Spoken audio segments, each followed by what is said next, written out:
सबसे पहले आपको बताएं, इस्लामाबाद हाई कोर्ट ने साइफर केस का इन कैमरा ट्रायल 11 जनवरी तक रोक दिया है। इस्लामाबाद हाई कोर्ट ने 11 जनवरी तक साइफर ट्रायल पर हुक्म इम्तना जारी कर दिया। इस्लामाबाद हाई कोर्ट ने साइफर इन कैमरा ट्रायल के खिलाफ दरखास्त पर हुक्म सुनाया। आज की समाअत का अहवाल जानते हैं हमारी नुमाइंदा मरियम नवाज से। मरियम, बड़े दिलचस्प रिमार्क सामने आए हैं, आगाह कीजिएगा।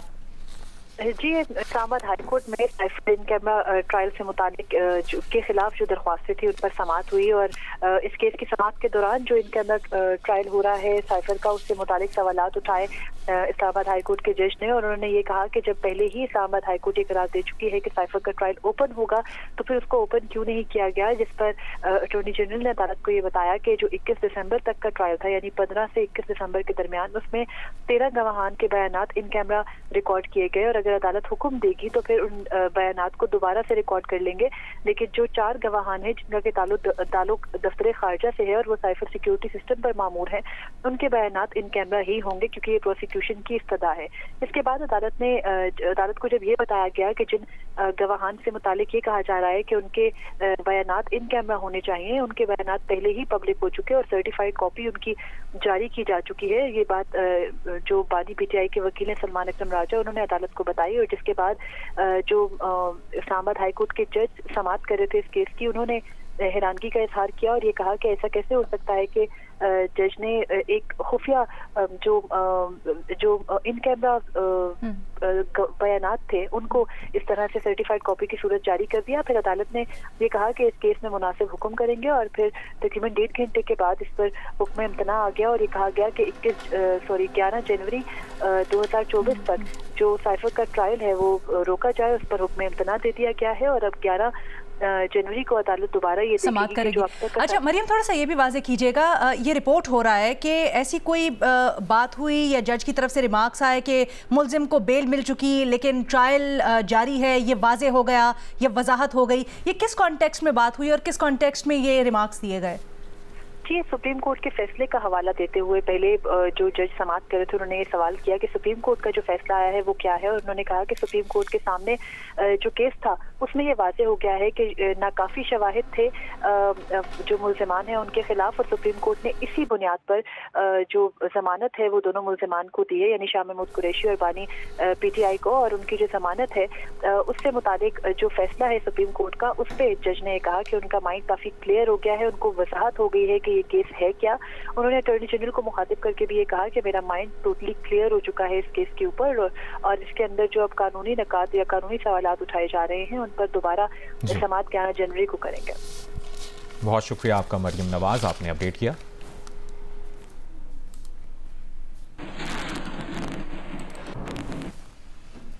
शाह महमूद कुरैशी के खिलाफ 9 में GHQ हमला केस में साबिक वजीर खारजा के जिस्मानी रिमांड की इस्तदा मुस्तरद कर दी गई। अदालत ने 14 रोज़ा जुडिशल रिमांड पर अडियाला जेल भेज दिया।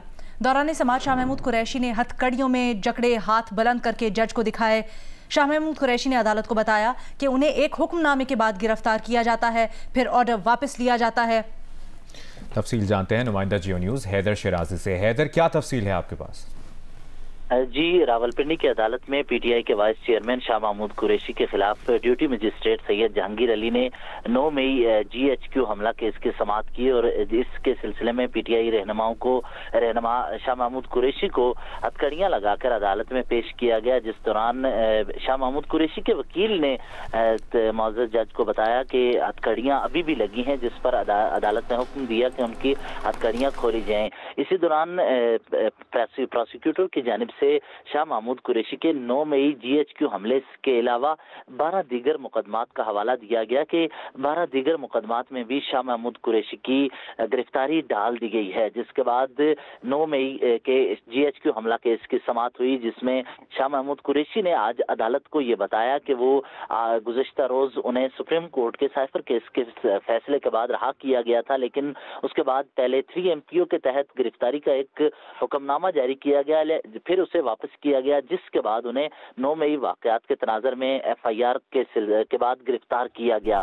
شاہ محمود قریشی نے یہ بھی بتایا کہ آج جس وقت انہیں پیش کیا جا رہا تھا، گزشتہ شب ان کے ساتھ جسمانی و ذہنی تشدد بھی کیا گیا، اور آج یہ کیس کی سماعت ہوئی ہے، جس کیس کی سماعت کے موقع پر بیرسٹر تیمور ملک اور علی بخاری نے دلائل دیتے ہوئے عدالت کے سامنے یہ معاملہ رکھا کہ شاہ محمود قریشی کی جس ٹویٹ یا جس ویڈیو بیان کا سہارا لے کر یہ کیس کیا گیا ہے، اس وقت شاہ محمود قریشی راولپنڈی میں یا پنجاب میں موجود نہیں تھے، وہ کراچی میں اپنی اہلیہ کے ہمراہ موجود تھے، جہاں پر ان کی اہلیہ کا علاج چل رہا تھا۔ اس دوران وہ وہاں سے واپس آئے۔ اور حیدر شیرازی، آپ نے اس خبر کی تفصیل ہم سے شیئر کی، بہت بہت شکریہ آپ کا۔ جیو نیوز سے گفتگو کرتے ہوئے شاہ محمود قریشی نے کہا ہے کہ وہ کراچی میں تھے جبکہ راولپنڈی کے مقدمے میں گرفتار کیا گیا۔ جیل تو جیل ہوتی ہے، انہیں تو پھر قید تنہائی میں رکھا گیا تھا۔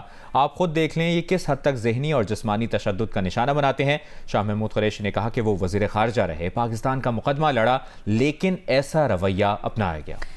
انہوں نے جو بیانات دیے اس میں پرامن احتجاج اور اچھے برتاؤ کا پیغام دیا۔ انہیں SHO نے مکہ مارا، کک ماری گئی، یہ رویہ درست ہے کیا؟ براہ راست آپ کو لیے چلیں گے لاہور، جہاں پر امیر جماعت اسلامی سراج الحق اس وقت میڈیا سے گفتگو کر رہے ہیں۔ ایک نیا رنگ اختیار کرتا ہے۔ میں اس لیے آج اپنی قوم سے عرض کرنا چاہتا ہوں کہ یہ کرپٹ اشرافیہ جو کبھی پیپلز پارٹی کی صورت میں، کبھی مسلم لیگ کی صورت میں، کبھی جرنیلوں کے ساتھ مل کر، کبھی PTI کی صورت میں، اور کبھی کسی رنگ اور کسی شکل میں تمہاری اوپر 76 سالوں سے برسر اقتدار ہے، ان کی وجہ سے آج ہمارے ملک میں بجلی 1 یونٹ ہمارے عوام کو 56 روپے پر مل رہی ہے۔ ان کی وجہ سے گیس غائب ہے، اور ہے بھی تو اتنا مہنگا کہ ایک عام انسان اس کے استعمال سے اب عاجز آ گیا ہے۔ ان سیاسی موسمی فرندوں کی وجہ سے آج پاکستان کے تمام ادارے ناکامی سے دوچار ہے۔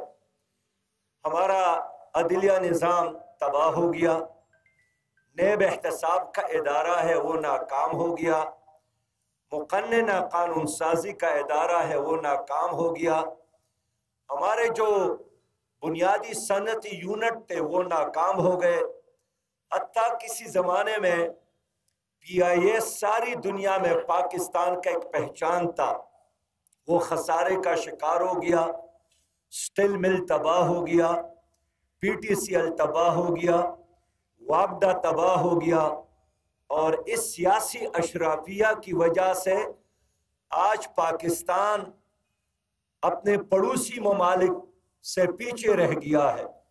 یہ میری بات نہیں ہے، یہ ورلڈ بینک کہہ رہا ہے کہ پاکستان اپنے ساتھیوں اور اپنے پڑوسی ممالک کے بنسبت ہر لحاظ سے بہت پیچھے رہ گیا ہے۔ اگر ہم عدالتوں کی بات کریں تو ہماری عدالتوں کا جو شمار ہے، فہرست ہے کارکردگی کے لحاظ سے، وہ دنیا میں 129 نمبر پر ہے، 129، اور مراعات لینے میں ماشاءاللہ وہ دنیا میں ٹاپ 10 میں شامل ہے۔ ہمارے تعلیمی اداروں کو دیکھیں کہ جہاں غریب کے بچے کے لیے دروازے بند ہیں، ہمارے ہاسپٹلز کو دیکھیں جہاں عام غریب انسان علاج کے اخراجات برداشت کرنے سے عاجز آ گئے ہیں اور موت کا انتظار کر رہے ہیں، اور خودکشیوں کا شرح اسی وجہ سے بڑھ گیا ہے۔ ان حالات میں کرپٹ اشرافیہ کا کارنامہ دیکھیے کہ ان کے اپنے خزانوں میں اضافہ، ان کے بینک بیلنس میں اضافہ، ان کے شوگر ملز میں اضافہ، ان کے کارخانوں میں اضافہ، ان کے بینک بیلنس میں اضافہ، اور پاکستان کا ہر بچہ 3.25 لاکھ مقروض، پاکستان پر 80,000 अरब का कर्जा बल्कि कर्जों का एक हमालिया हमारे कंधों। अमीर जमात इस्लामी सिराजुल हक मीडिया से गुफ्तगू कर रहे हैं। निगरान वज़ीर आला सिंध की ज़ेर सदारत महमूदाबाद और रंगी टाउन और गुज्जर नालों के मुतासिरीन की बहाली से मुतल्लिक इजलास हुआ। इजलास में सेक्रेटरी बल्दियात ने बताया कि 13 टाउन स्कीम 45 में 137 एकड़ से ज़ायदा अराज़ी मुख्तस की गई है। इजलास के शुरका को बताया गया कि सुप्रीम कोर्ट ने नालों पर आबाद 6500 मुतासिरीन को घर बनाकर देने की हिदायत की है। वज़ीर आला सिंध ने कहा कि मुतासिरीन की कॉलोनी में मस्जिद, स्कूल, पार्क और खेलों का मैदान बनाया जाए। कॉलोनी में अंदरूनी सड़कों की तामीर का काम भी शुरू किया जाए और इस हफ्ते तरक्याती फंड्स जारी करेंगे। उनका कहना था कि इलाके में बिजली, गैस और दीगर सहूलियात ज़रूर होनी चाहिए और अच्छे आर्किटेक्ट्स को मुकर्रर करके बेहतरीन कॉलोनी बनाई जाए। बानी तहरीक इंसाफ समेत 37 नादहिंदा उम्मीदवारों की फहरिस्त खैबर पख्तूनख्वा के रिटर्निंग अफसरों को भिजवा दी गई है। मज़ीद तफसीलात जानते हैं नादिया सुबूही से। जी नादिया बताइए। आज बिल्कुल इलेक्शन कमीशन खैबर पख्तूनख्वा ने बानी PTI समेत 37 उम्मीदवार हैं जो मुख्तलिफ हल्कों से इलेक्शन भी लड़ रहे हैं, सियासतदान हैं, इनका मुख्तलिफ पार्टी से ताल्लुक़ है, इनकी फहरिस्त मुतल्लिका रिटर्निंग अफसरान को भेजी है। उनको ये कहा गया है कि ये तमाम के तमाम नादहिंदा हैं, जिसमें बानी PTI पर 2 लाख रुपए इन्होंने बल्दियाती इंतखाबात में पेशावर समेत खैबर पख्तूनख्वा के मुख्तलिफ अजला में जलसे किए थे। वज़ीर आज़म होने की हैसियत से उनको इजाज़त नहीं दी था, उन्होंने इसकी खिलाफ वर्जी की थी इलेक्शन कमीशन के कवायद ज़वाबित की। और इस तरह मजमूई तौर पर बानी PTI पर 2 लाख रुपए जुर्माना है। इसी तरह मुख्तलिफ जो PTI के साबिक वज़रा हैं उन पर जमात इस्लामी के इनायतुल्लाह जो साबिक सूबाई असेंबली के रुकन भी हैं उन पर 50,000 रुपए जुर्माना है। इसी तरह पीपल्स पार्टी के अमजद आफरीदी पर भी 50,000 रुपए जुर्माना है। तो यूँ रिटर्निंग अफसरान को हदायत की गई है कि अगर ये जुर्माने जमा नहीं कराते तो इनकी कागजात नामजदगी जो है वो मुस्तरद कर दिए जाएं। जी बहुत शुक्रिया नादिया तफसीलात के लिए। निगरान वफाकी वज़ीर बराए मजहबी उमूर अनीक अहमद ने कहा है कि तालीमी इदारों में भी बैनुल मज़ाहिब मुकालमे को फ़रोग़ मिलना चाहिए। हमारे दिल में किसी दूसरे मजहब के मानने वाले से हसद नहीं होनी चाहिए, इंसान की कदर होनी चाहिए। कराची में NED university of engineering and technology में बैनुल मज़ाहिब हम आहंगी कॉन्फ्रेंस से खिताब करते हुए अनीक अहमद का कहना था कि तमाम मखलूक अल्लाह का कुंबा है। अल्लाह ने औलाद आदम को तकरीम बख्शी है।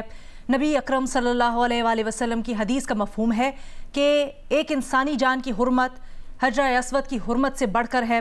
कुछ मसाइल हैं ताहम उनके खात्मे के लिए कोशिशें जारी हैं। निगरान वफाकी वज़ीर का कहना था कि हमें नौजवान नस्ल से बड़ी उम्मीदें वाबस्ता हैं। पाकिस्तान की तामीर और तरक्की में सब मज़ाहिब के मानने वालों का हिस्सा है। उन्होंने कहा कि आइंदा सेमिनार एक चर्च में मुनक्किद किया जाए। कॉन्फ्रेंस से Mufti Munibur Rahman, cardinal Joseph, doctor Saroj Hashmat Lodhi, Mrs Kalpana Devi, Sardar Ramesh Singh, bishop Frederick John और डॉक्टर मोहसिन नकवी ने भी खिताब किया।